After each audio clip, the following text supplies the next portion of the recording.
नमस्ते, सलाम वालेकुम। आनुश व्लॉग्स में आप सबका स्वागत है। आज हम वादी मोइदीन की ओर जाने वाले हैं, जो कि जबल अख्तर के पास बसा एक सुंदर सा वादी है। वादी एक सूखी नदी होती है जिसमें सिर्फ बारिश में पानी भरता है।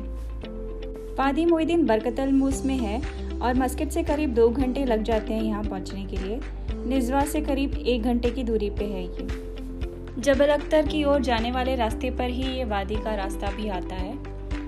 इस वादी की तरफ पहुंचने के लिए 4 व्हील ड्राइव व्हीकल बहुत ज़रूरी है, क्योंकि 5 किलोमीटर तक रास्ता कच्चा रास्ता है। बरकतल मूस में काफ़ी सारे खेत हैं, खासकर खजूर और केले के खेत। बरकतल मूस का इंग्लिश में अर्थ बनाना पुल होता है, क्योंकि यहाँ पे इतनी ज़्यादा केले की खेती होती है, इसका नाम बरकतल मूस रखा गया। इन खेतों के अलावा बरकतल मूस में एक पुराना सुनसान गांव भी है।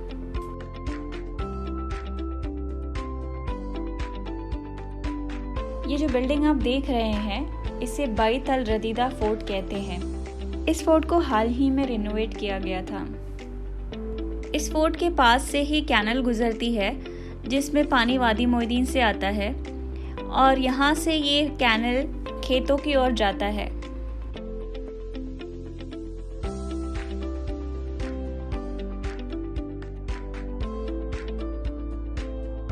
ये जो पहाड़ आप देख रहे हैं, ये अल हाजर पहाड़ों का हिस्सा है।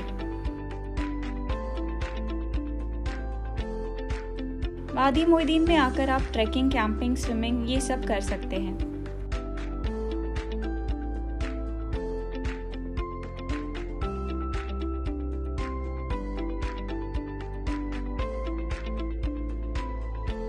वादी मोइदीन के पास में ही कुछ खेत है, खासकर खजूर के खेत, और यहाँ के लिए पानी वादी से ही आता है।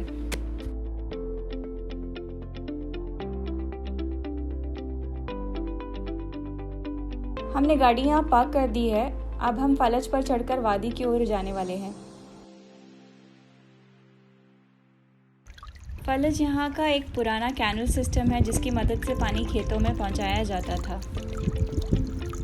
ओमान का सबसे पुराना फलज 500 AD में बनाया गया था।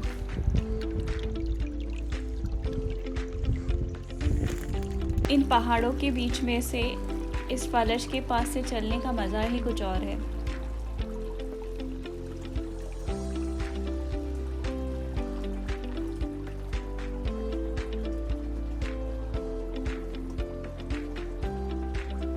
फलज के अंदर चलने का मज़ा तो कुछ और ही है।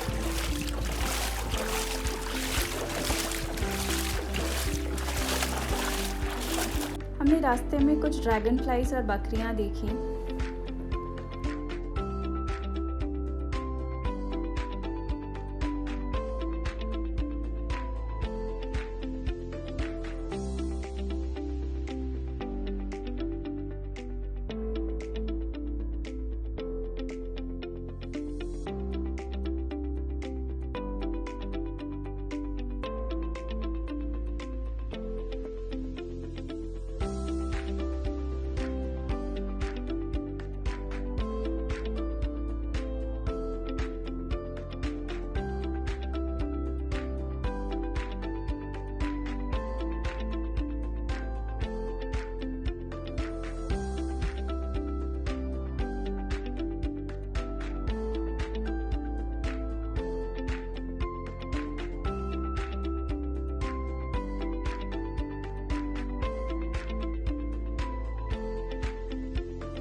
इस वादी का पानी एकदम साफ है और ज़्यादा गहरा भी नहीं है। इस वजह से मछलियों को हम आसानी से देख सकते हैं।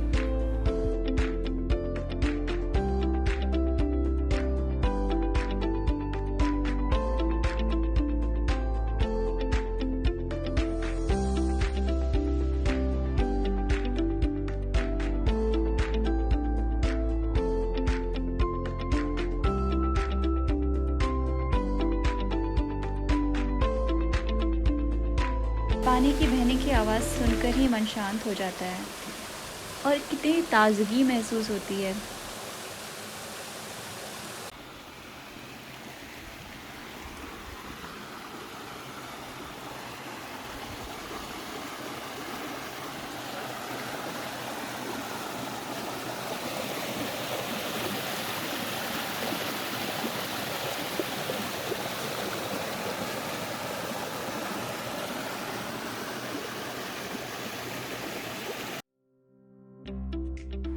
काफ़ी समय तक हम वादी में ही थे और हमने खूब मज़ा किया।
कितनी सुंदर जगह है ना ये।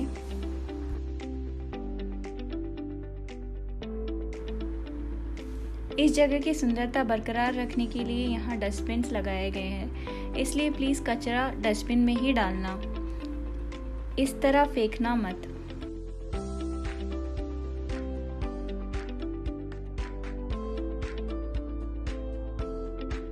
हम अब ट्रैकिंग के लिए जाने वाले हैं।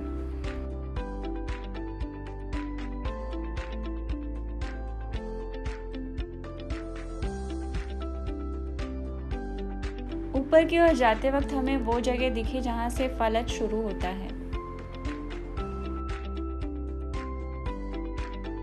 अब हम जहाँ से चल रहे हैं, ये एक ज़माने में टेरेस फार्म हुआ करता था।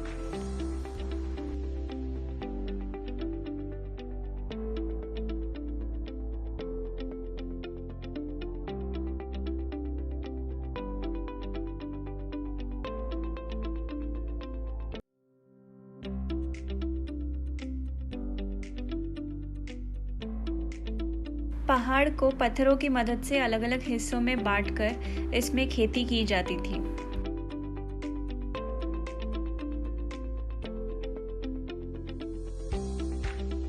यहाँ पर आप एक पुराना फलक भी देख सकते हैं जिसकी मदद से इन खेतियों में पानी आता था।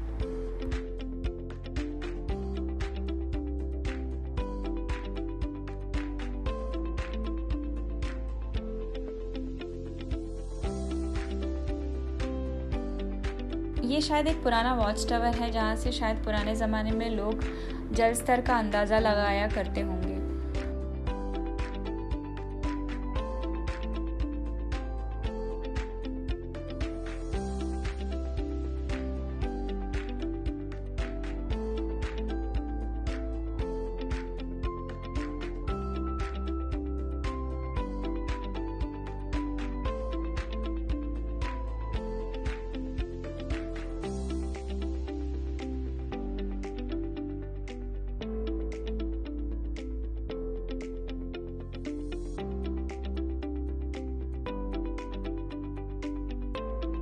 ट्रैकिंग पाथ पर ऐसे लाल निशान बनाए गए हैं, हमें बस इसे फॉलो करना है।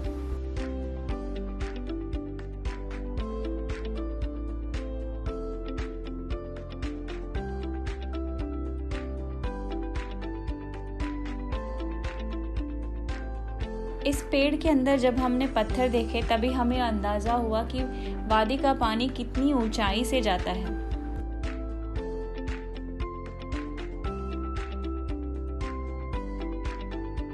यहाँ जो ट्रैकिंग पाथ है वो एक पुराने फलज के पास से ही जाता है। ट्रैकिंग पाथ पर चलते वक्त हमें इस तरह छोटे और बड़े गुफाएं दिखी।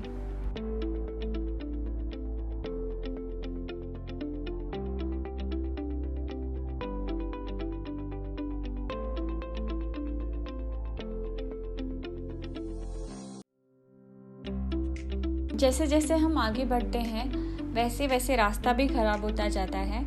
साथ में ही रास्ते में ऐसे पेड़ हैं जिसमें बहुत सारे कांटे हैं।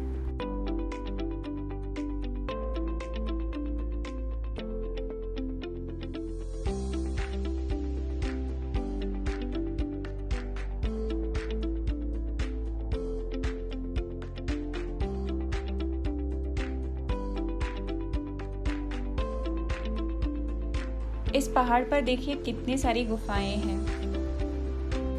पता नहीं कितने प्रकार के पक्षियां और जानवर इन गुफाओं में रहते होंगे।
हम अब नीचे उतरकर वादी की ओर जाने वाले हैं।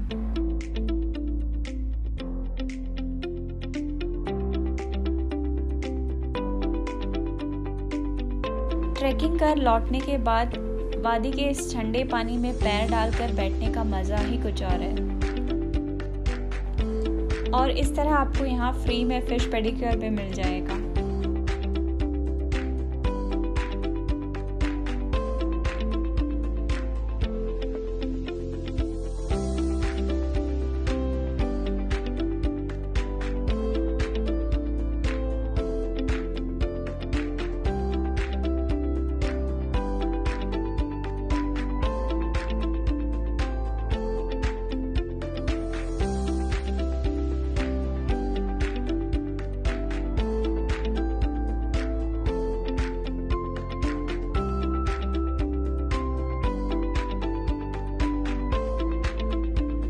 हमें यहाँ से जाने का मन ही नहीं कर रहा था, इतनी सुंदर जगह है ये। अगर आप भी नेचर लवर हैं तो आपको भी ये जगह काफ़ी पसंद आएगी।